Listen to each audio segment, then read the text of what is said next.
आमदार साहेब डॉक्टर किरणजी लामटे साहेब आपणास विनंती करतो की आपण शुभेच्छा व्यक्त कराव्यात.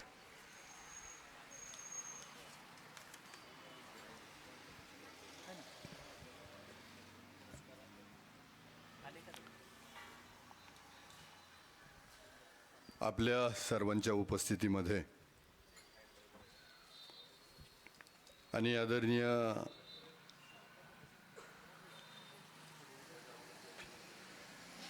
विश्व हिंदू परिषदेचे अखंड हिंदुस्थानामध्ये ज्यांनी कार्य उभं केलं आहे ते आदरणीय आपल्या सर्वांचे मार्गदर्शक शंकरजी गायकर यांच्या करकमलानं हे उद्घाटन संपन्न झालं असं मी पहिल्यांदा जाहीर करतो. आदरणीय सुनीलजी गीते यांनी पहिली शाखा देवठाण रोडला सुरू केली आणि शेतकऱ्यांचा भेटलेला उदंड प्रतिसाद त्यातून आता ह्या कोल्हारघोटी रोडवरती नवलेवाडीच्या ह्या फाट्यावरती म्हणजे अख्खा आदिवासी भाग जो तिकडल्या बाजूने येतो आहे तिथं ही दुसरी शाखा सुरू होते आहे. आणि हा सगळा बाजूचा प्रवरा पट्ट्यातील जो बागायती शेतकरी आहे तो ह्या निमित्तानं त्यांना ह्या व्यंकटेश ॲग्रो मॉलच्या निमित्तानं त्यांना मार्गदर्शन भेटणार आहे, त्यांना योग्य सुविधा भेटणार आहे. या निमित्तानं जसे शंकरजी गायकर उपस्थित आहेत त्याबरोबर गटनेते भाजपाचे नेते आदरणीय जालिंदरजी वाकचोरे हेही उपस्थित आहेत. त्याचबरोबर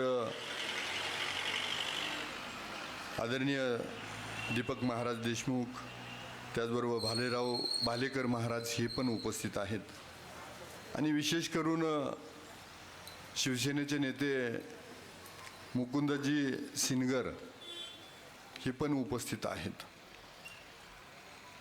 बाकी बाळासाहेबजी ताजने, विक्रमजी नवले, प्रमोदजी मंडलिक, प्रदीपजी भाटे, महिपाल देशमुख, पराग वाडगे, त्याचबरोबर राष्ट्रवादीचे तालुकाध्यक्ष शरदजी चौधरी, युवा तालुकाध्यक्ष अक्षयजी आबाळे, जोंधळे सर, डॉक्टर सतीश वाळुंज तेही ब्राह्मणवाड्यावरून आवर्जून उपस्थित आहेत. रवी मालुंजकर, भाऊसाहेब मंडलिक, सुनील नवले जे ह्या कृषी संघटनेचे तालुका अध्यक्ष आहेत आणि त्यांचं पण काम खूप चांगलं आहे.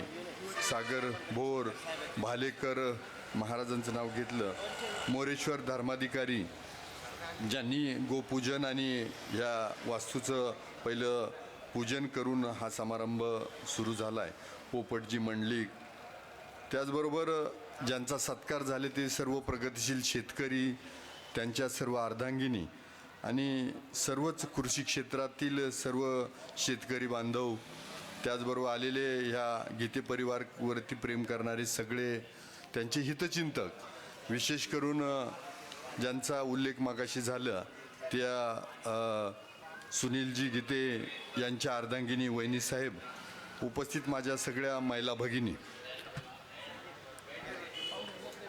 व्यंकटेश ॲग्रो मॉल हा थोड्याच दिवसामध्ये नावलौकिकाला अकोल्यामध्ये आला आणि दुसरी शाखा सुरू झाली. त्याचं कारण आहे की जेव्हा शेतकरी आता बक्षिसं घेत होती किंवा त्यांचा सत्कार होत होता तर बरेच जण हे सांगत होती की सुनीलमुळं आम्हाला चांगलं मार्गदर्शन भेटलं.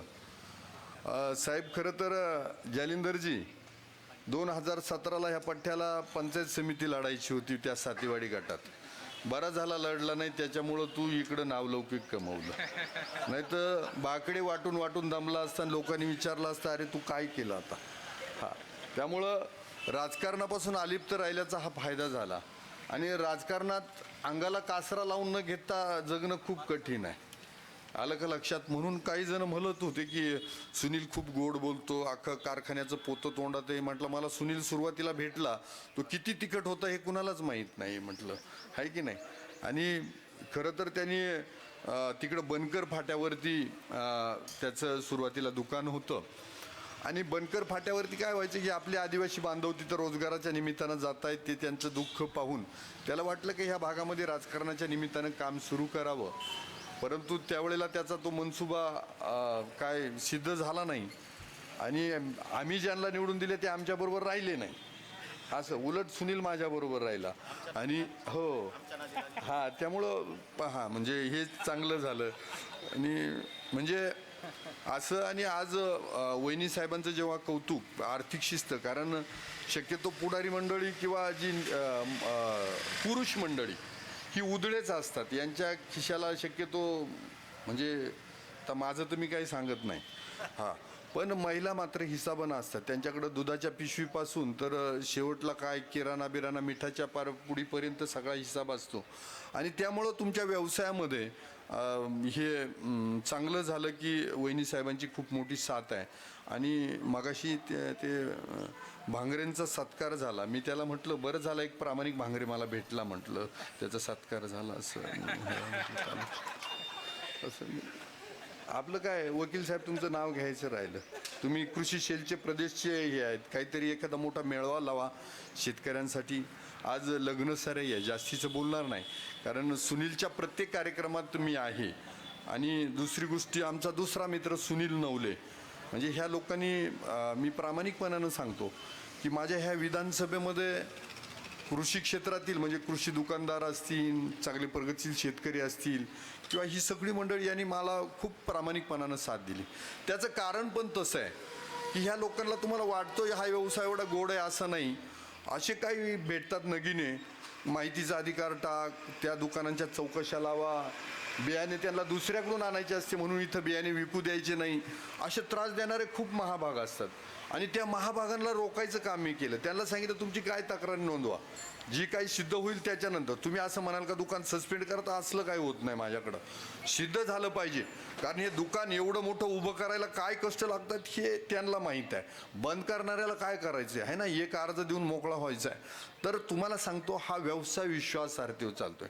आणि मला एक सांगा, जर सुनीलच्या दुकानातून मी काहीच घेत नाही आणि त्याच्या कस्टमरला त्याचा काहीच त्रास नाही, म्हणजे मी उदाहरण दिलं तुझा कुणालाच त्रास नाही, असा एखाद्या दुकानदाराचं आहे, आणि मी काहीच घेत नाही, मी का त्याचं दुकान बंद करावं? त्याच्या कस्टमरला त्रासच नाही आहे, त्याचे कस्टमर आनंदी आहेत, त्याचे कस्टमर म्हणतात की याच्यासारखं दुकान नाही.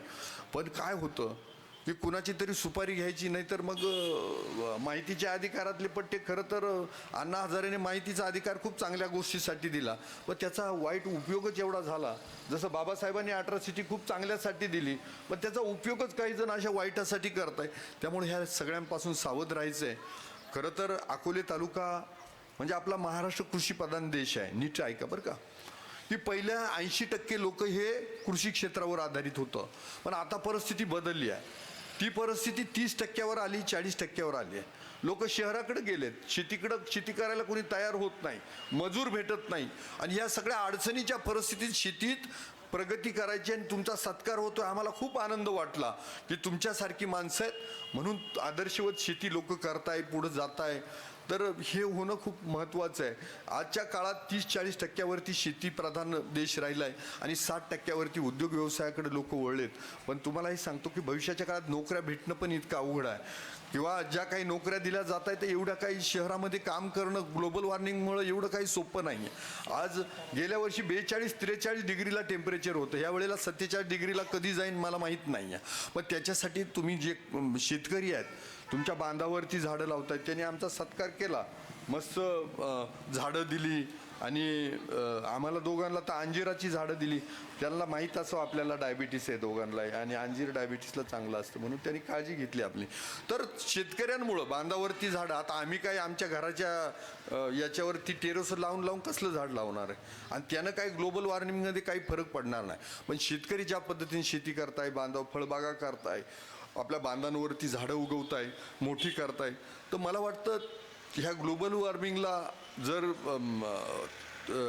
थोपवायचं असेल, टेम्परेचर कमी करायचं असेल, तर शेतकरी महाराष्ट्रातला नाही जगातला शेतकरी त्यात मोठी भर घालतोय. तर त्यामुळं आज तुमचा सत्कार झाला आणि व्यंकटेश ॲग्रो मॉलचा उद्घाटन समारंभ संपन्न झाला आहे.